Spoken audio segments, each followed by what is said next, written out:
toca hablar sobre lo que el Código Civil y Comercial de la Nación, cuya vigencia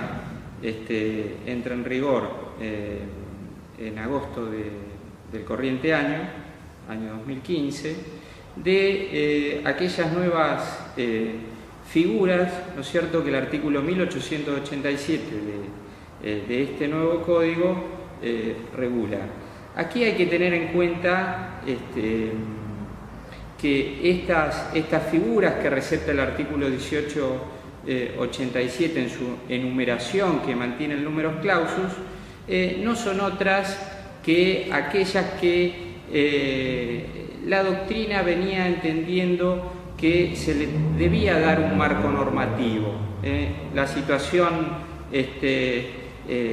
fáctica estaba presente desde hace mucho tiempo. Faltaba el encuadre normativo que luego de que en algunos casos hubiera algunos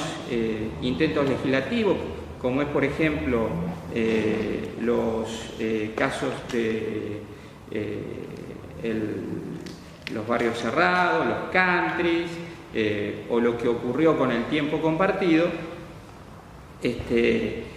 tuvo previsión normativa a través de una ley especial, pero no regulado como derecho real. En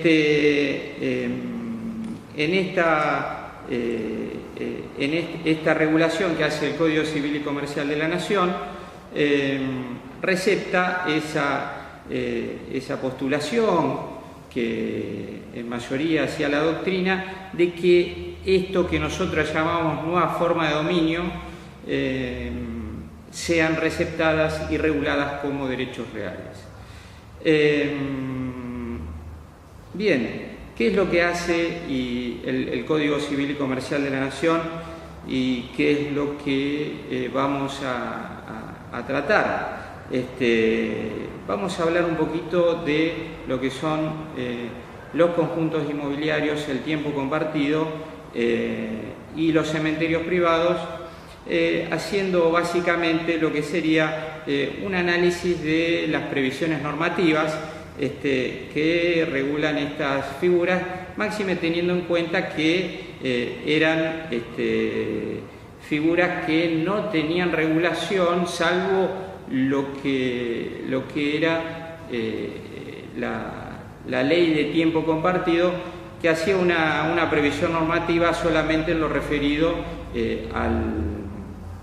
al destino vacacional y no con la amplitud que actualmente tiene. Pero bueno, el código le pone un género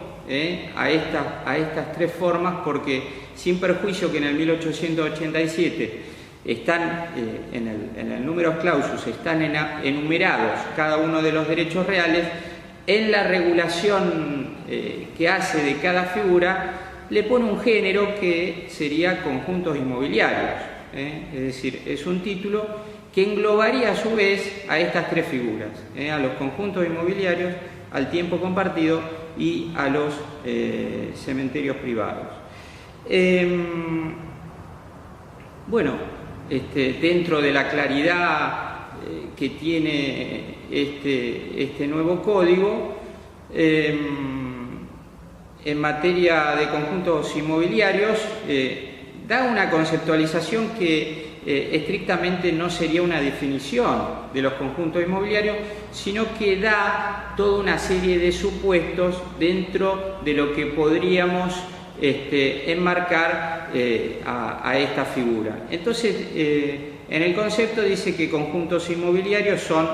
los clubes de campo, son los barrios cerrados, son los barrios privados, los parques industriales, empresariales, náuticos, pero bueno, lo termina cerrando con una frase en la que termina ingresando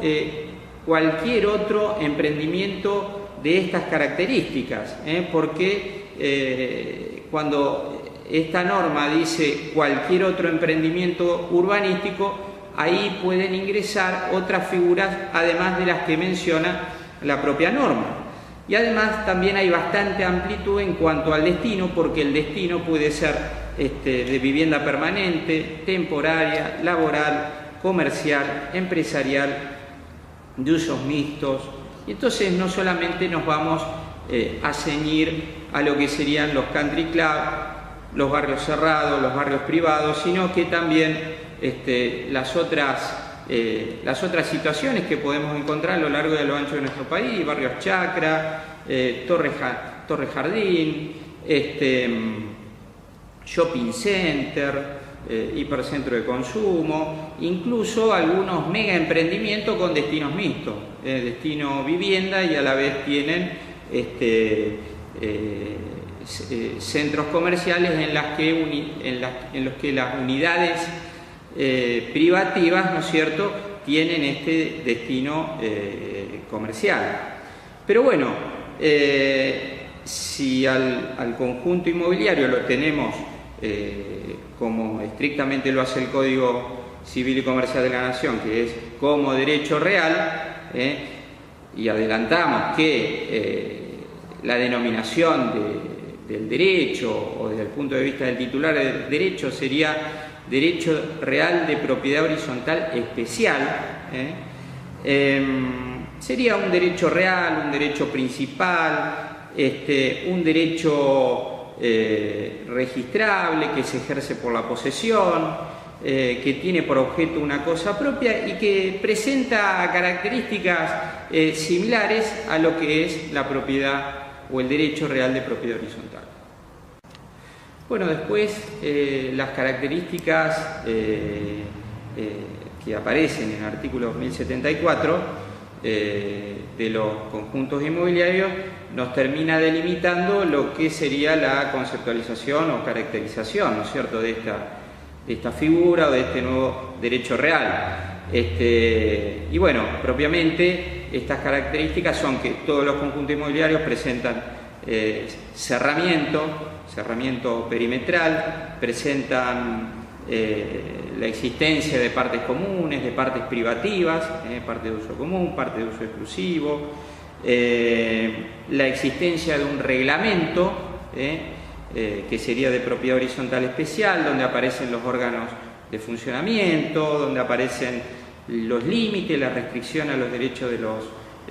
particulares, el régimen disciplinario, la obligación de pagar expensas, la existencia de una entidad con personería jurídica que agrupe a todos los propietarios.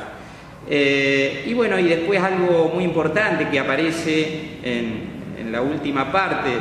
de este artículo que dedica a las características, que es el 2074,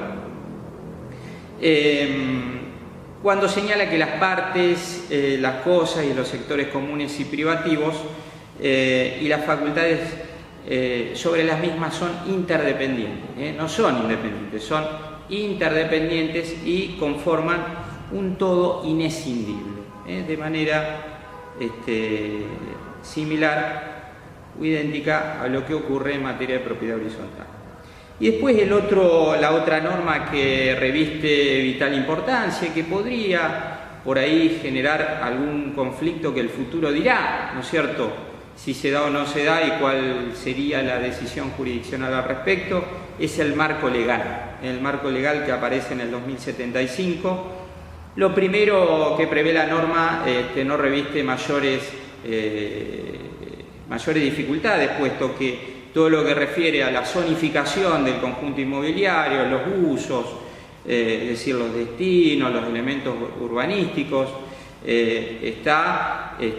reservado para que sea regulado por las normas administrativas locales. Pero bueno, en su segundo párrafo, el 2075, hace someter, ¿no es cierto?, a los conjuntos inmobiliarios a las normas del derecho real de propiedad horizontal, y ahí es cuando se señala que estaríamos frente a lo que se denomina derecho real de propiedad horizontal especial. Y bueno, acá hay una modificación de lo que era el proyecto del 2012, porque en el proyecto,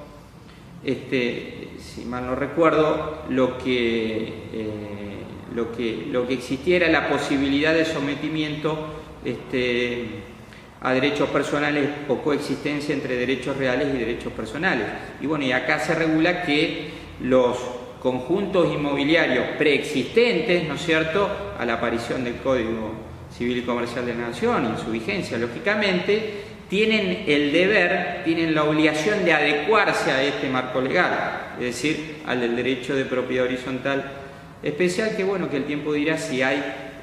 alguna consecuencia de carácter jurisdiccional, por ejemplo, de parte de quien decida oponerse a una decisión del consorcio de propietarios de algún conjunto inmobiliario que en forma preexistente tuviera otro marco, otro encuadre jurídico, por ejemplo, combinando derechos reales y derechos personales u otros derechos reales. Hay quienes dicen que quien, por ejemplo, o aquel conjunto inmobiliario que estuviera enmarcado en un dominio y condominio con inhibición forzosa pactada sobre las partes comunes, seguirán de la misma manera, o quien lo tuviera enmarcado como dominio con servidumbre. Y bueno, después en la regulación de los conjuntos inmobiliarios aparece la previsión de todo lo que serían cosas y partes necesariamente comunes, porque acá repetimos, en este derecho real aparece como característica fundamental la existencia de partes de uso exclusivo y partes de uso común. Lo que serían partes de uso común sería todo lo que fuere vías de circulación, acceso, comunicación, todo lo que vemos en los country como área de actividades deportivas, recreativas, sociales, todo lo que sea instalaciones, servicios comunes, y todo bien afectado al uso comunitario que así lo disponga el reglamento. Y bueno, en la parte final de esta norma, que es el artículo 2076, para lo que son las cosas y partes no determinadas como comunes o propias ni por la ley ni por el reglamento, van a ser por exclusión cosas, o van a ser consideradas cosas comunes. Y respecto de las partes privativas, bueno, acá viene algo que chocaba, ¿no es cierto?, con la ley 13.512, porque la unidad de uso, la unidad exclusiva, prevé el Código Civil y Comercial de la Nación, que puede estar construida o en proceso de construcción, entendiéndose que va a estar en proceso de construcción cuando tuviere este emprendimiento como conjunto inmobiliario ya la autorización administrativa del municipio para funcionar. Además de que, por ejemplo, en un country o en un barrio, la unidad funcional, ¿no es cierto?, va a ser uso exclusivo, va a ser de uso exclusivo, que va a ser el lote que adquiere, ¿no es cierto?, el titular del conjunto inmobiliario. Esta unidad debe tener independencia funcional de acuerdo a su destino y debe tener salida a la vía pública, ya sea por una vía directa o por una vía indirecta. Y después se regulan también lo que son las facultades y las obligaciones del propietario, que bueno, en cuanto a esto se dice que el ejercicio del derecho real lo debe hacer conforme a las disposiciones de los conjuntos inmobiliarios previstos en este código, con los límites y restricciones establecidas en el reglamento de propiedad horizontal especial del conjunto inmobiliario. Y bueno, después algo de generalidad cuando habla de mantener una buena y normal convivencia, proteger los valores paisajísticos, arquitectónicos o ecológicos. Después, bueno, también hay nuevas remisiones a la normativa de policía local, como es en lo que tiene que ver con la localización, es decir, dónde está ubicado el conjunto inmobiliario. Eso está reservado a las normas provinciales o municipales, y también todo lo que refiere a los cerramientos. Toda la decisión en cuanto al tipo de cerramiento también queda reservado para una reglamentación local, provincial o municipal, en función de aspectos ya sea urbanísticos o de seguridad. Y después aparecen toda una serie de normas en el código que refieren a lo que el reglamento de propiedad horizontal especial podría prever. Y en ese sentido, el artículo 2080 dice que el reglamento puede establecer limitaciones edilicias o de otra índole, puede crear servidumbres y restricciones al dominio, puede fijar reglas de convivencia, pero bueno, lo que aquí se destaca es que todo límite o restricción al derecho de los particulares debe transcribirse en las escrituras traslativas del derecho real. Y también se señala en esta norma, ¿no es cierto?, que el 2080, que el reglamento es parte integrante de los títulos de propiedad y se presume conocido por todo propietario sin admitir prueba en contrario. Luego se prevé también que el reglamento va a fijar, ¿no es cierto?, la proporción al pago de los gastos y contribuciones, esto es, las expensas, que el reglamento puede fijar también contribuciones distintas en el caso de que los usos o servicios comunes sean utilizados por invitados o familiares del titular del derecho real. También se prevé bajo el título Cesión de la unidad que el reglamento puede prever también pautas para el ejercicio o el uso de los espacios comunes en el caso que el titular del derecho real hubiera cedido temporalmente el derecho, ya sea a título bajo el amparo de un derecho real o derecho personal. Y también el reglamento puede establecer la extensión del uso y goce, ¿no es cierto?, de estos espacios comunes, es decir, en definitiva, hacer una regulación del régimen de los invitados que no fueren propietarios de las unidades privativas. También se pueden establecer servidumbres, para lo cual servidumbres con otros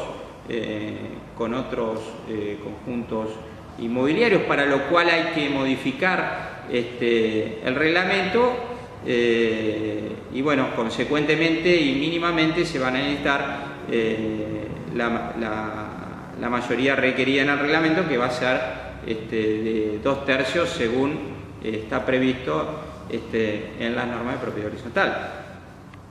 En relación a lo que es la transmisión de las unidades, el artículo 2085 prevé que el reglamento puede limitar pero no puede impedir la transmisión de las unidades o su adquisición por parte de un tercero, determinado tercero, pero puede el reglamento establecer un derecho de preferencia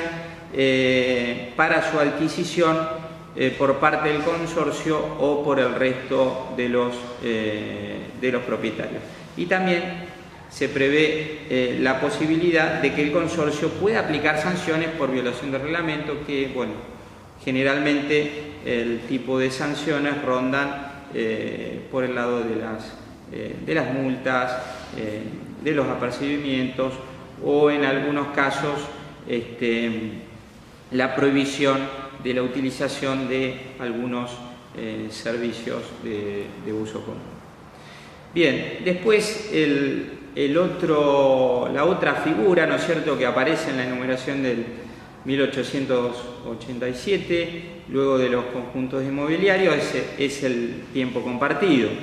Aquí sí, ¿no es cierto?, se da en el código una conceptualización, una definición de lo que es el tiempo compartido,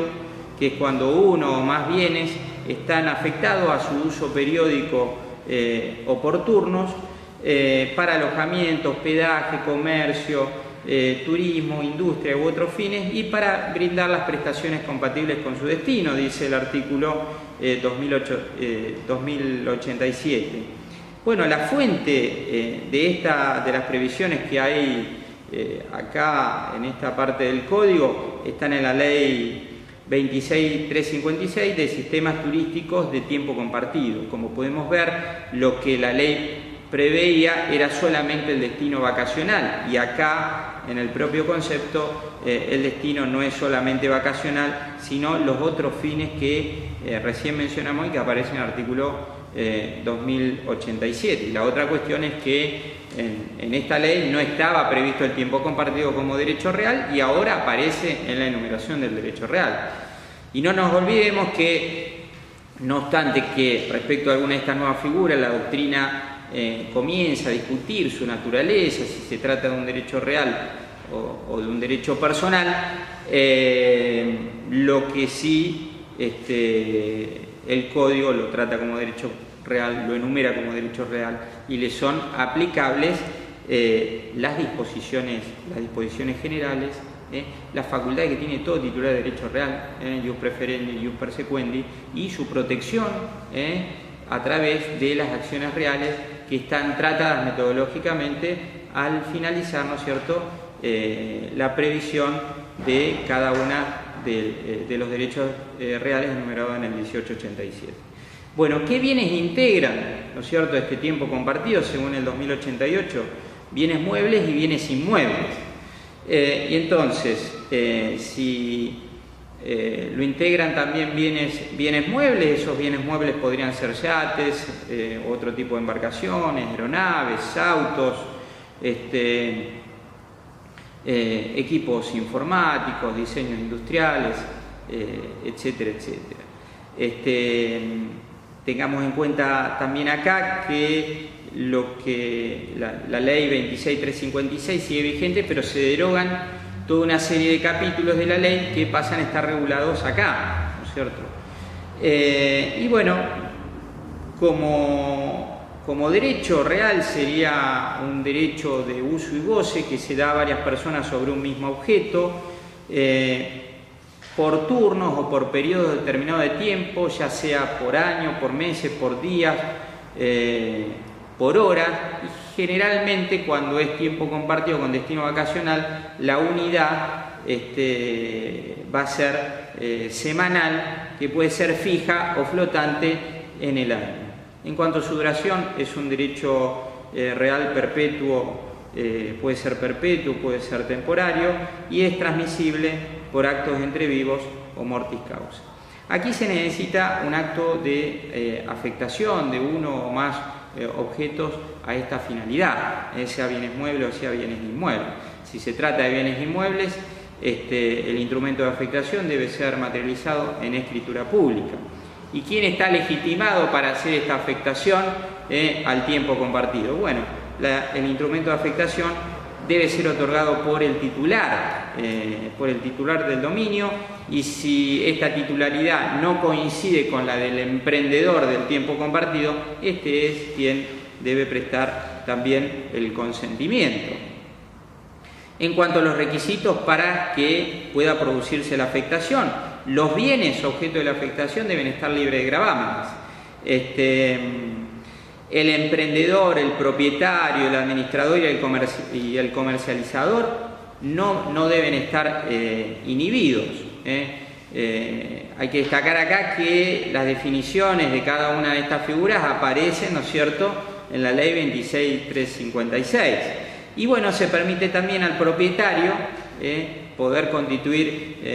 hipoteca u otro gravamen en forma posterior al acto de afectación, con los efectos en cuanto a su oponibilidad que prescribe el artículo 2093 del Código Civil y Comercial de la Nación. Se dice acá que en cuanto a derechos reales solo podría constituir hipoteca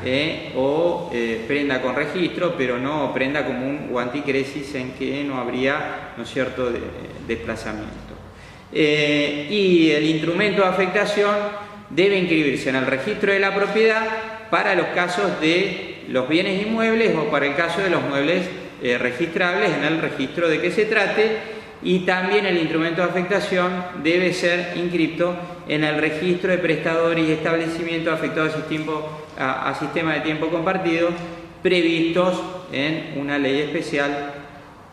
a crearse, y esta inscripción debe ser en forma previa a todo tipo de anuncio, ofrecimiento o promoción del tiempo compartido.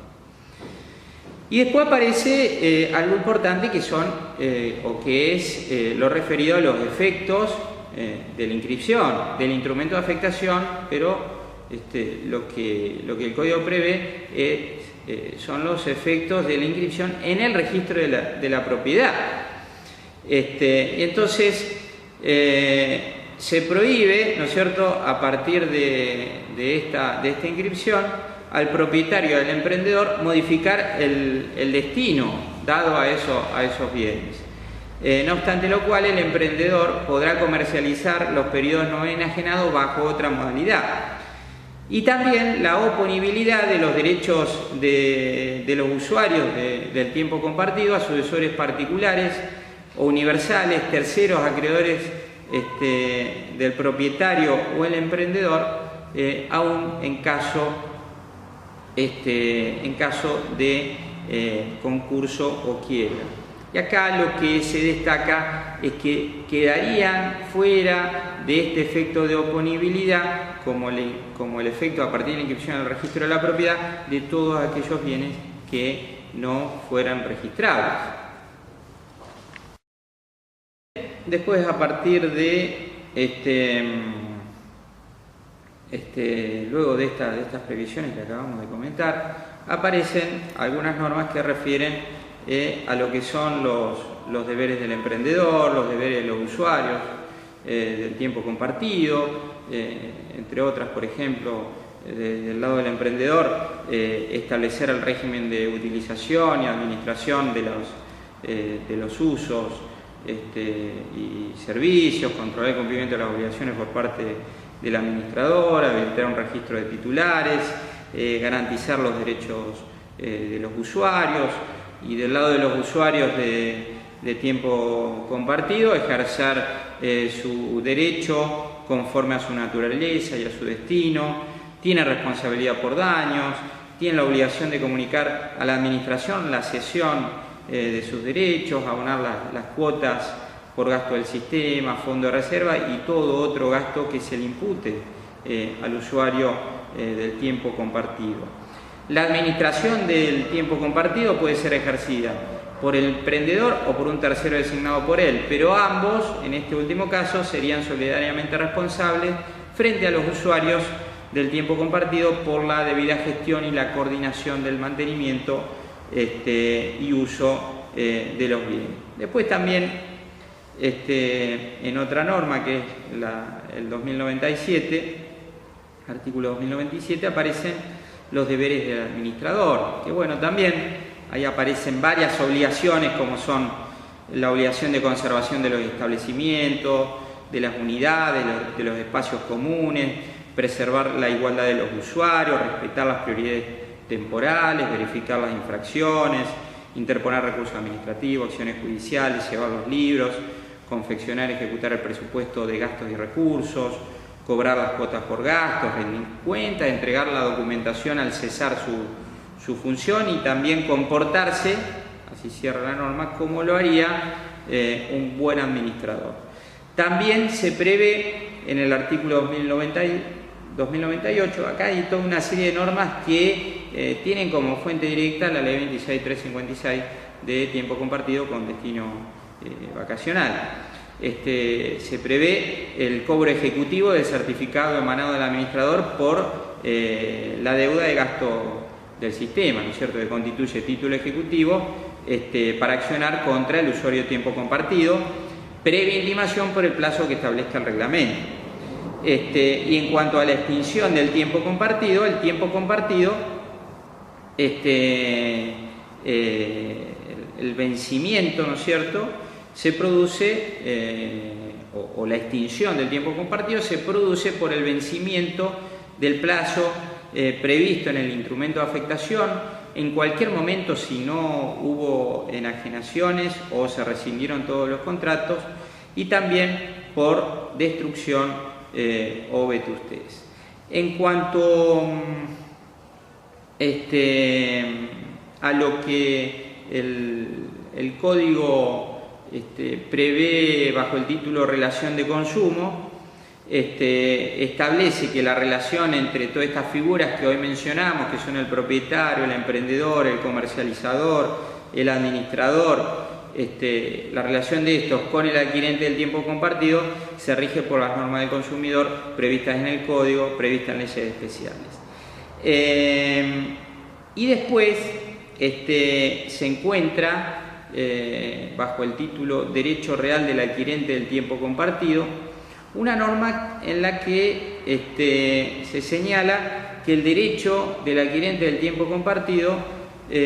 o al derecho del adquirente del tiempo compartido se le aplica las normas sobre derechos reales,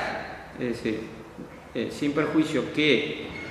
se lo enumera como derecho real en el 1887, traería alguna duda de que esta norma diga que se le aplican las normas de los derechos reales a esta figura, lo que ya ha originado alguna discusión doctrinaria en cuanto a cuál es la verdadera naturaleza, ¿no es cierto?, de esta figura. Y en este sentido, ¿no es cierto?, se ha dicho que es un derecho real, ¿no es cierto?, porque así el código lo prevé, que es un derecho personal que está protegido por garantías, por afectaciones, por los contenidos que tiene el contrato, que le dan una adecuada protección o tutela al usuario. Que va a ser un derecho real o derecho personal, dice otra postura, según lo decía el desarrollista. Hay otra postura que dice que es un derecho personal cuando hay una cesión temporal por parte del titular del derecho, pero bueno, en el caso que sea entendido, ¿no es cierto?, como un derecho real, bueno, y así de alguna manera el código lo establece, un derecho real sobre cosa propia, principal, se ejerce y que se ejerce por la posesión y da derecho a su titular a poseer, a usar y gozar de las cosas afectadas al sistema por el tiempo pactado. Y bueno, finalmente las normas de policía deben ser cumplidas, ¿no es cierto?, por el propietario, emprendedor, comercializador, administrador y usuario del tiempo compartido. Y por último, lo que también aparece, ¿no es cierto?, como dentro de este género conjuntos inmobiliarios, en último lugar, son los cementerios privados. Los cementerios privados, que el derecho real que originaría sería el derecho real de sepultura. Y bueno, lo conceptualiza el código diciendo que son cementerios privados los inmuebles de propiedad privada afectados a la inhumación de restos humanos. Y aquí también se necesita una afectación, y esta afectación es la que brinda seguridad jurídica y protección al titular de este derecho real que se denominaría derecho real de sepultura.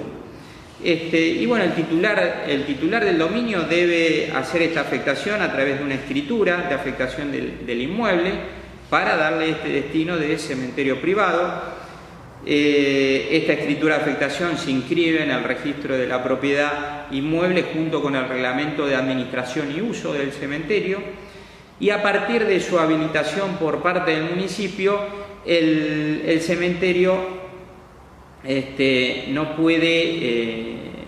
alterar su destino, es decir, no puede alterarse este destino dado a este inmueble, ni puede ser gravado con derechos reales de garantía. Hay toda una serie de contenidos que el artículo 2105 prevé que el reglamento de administración y uso debe prever, como es la descripción del inmueble, normas de orden para facilitar el ejercicio del derecho, la fijación y la forma del pago del canon, algunas normas sobre inhumaciones, exhumaciones, cremaciones y traslados, que a su vez van a estar previstas por normas administrativas locales, pautas para construir sepulcros, disposiciones sobre el destino de los restos que estén en sepulturas abandonadas, normas referidas al acceso, a la circulación dentro del cementerio y todo lo que refiere a la constitución y el funcionamiento de los órganos de administración. Y bueno, también es importante que el administrador del cementerio privado debe llevar un registro de inhumaciones con los datos identificatorios de la persona inhumada y un registro de titulares de los derechos de sepultura en donde se deben consignar todos los cambios de titularidad. Bueno, después a partir del artículo 2107 se prevén todo lo que son las facultades del titular del derecho de sepultura, ¿no es cierto?, que va a ser inhumar restos humanos, efectuar exhumaciones, reducciones, traslados conforme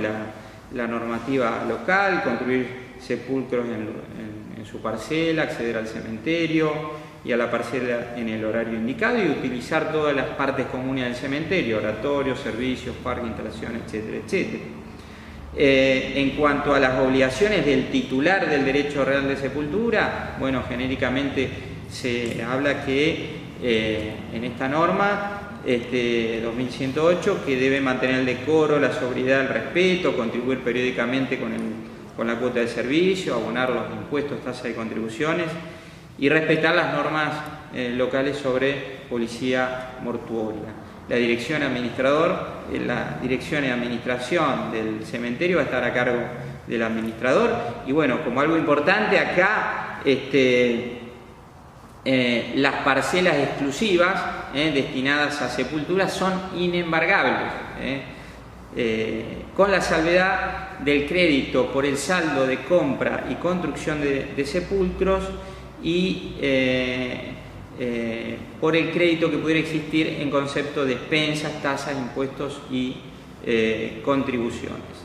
También acá, al igual que en materia de tiempo compartido, aparece una norma que nos dice que la relación entre el titular del derecho y el administrador del cementerio, titular, propietario y administrador, se rige por las normas del derecho del consumo. Y bueno, bajo el título Derecho Real de Sepultura, en el artículo 2112, de la misma forma que como lo fue con el tiempo compartido, nos dice esta norma que al derecho de sepultura sobre la parcela se le aplican las normas sobre los derechos reales. Y en este sentido, el objeto del derecho real sería la parcela, sería un derecho real sobre cosa propia, que se ejerce por la posesión, que es perpetua, que se le aplica